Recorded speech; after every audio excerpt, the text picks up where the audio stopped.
Le PEA, c'est fait pour investir dans les actions européennes. Et pourtant, tu ouvres ton compte titre et tu vois un ETF S&P 500 ou World dans tes lignes.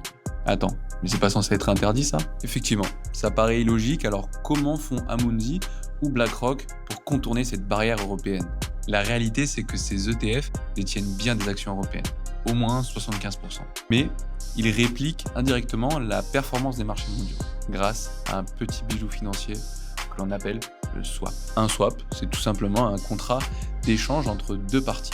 Le fonds, lui, détient les actions européennes et en échange, il reçoit la performance d'un indice mondial, comme le S&P 500 ou encore le MSCI World. Se pose alors la question de la réglementation. L'État encadre tout ça via l'AMF et les règles UCITS. Mais attention, ce ne sera peut-être pas éternel. Actuellement, au gouvernement, il y a des débats pour limiter, voire interdire ce type d'ETF synthétique. Certains y verraient un contournement bien trop malin de la réglementation.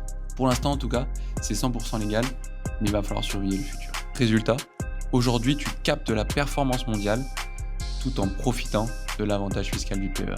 Alors toi, dis-moi, finalement, quels ETF tu as dans ton PEA ?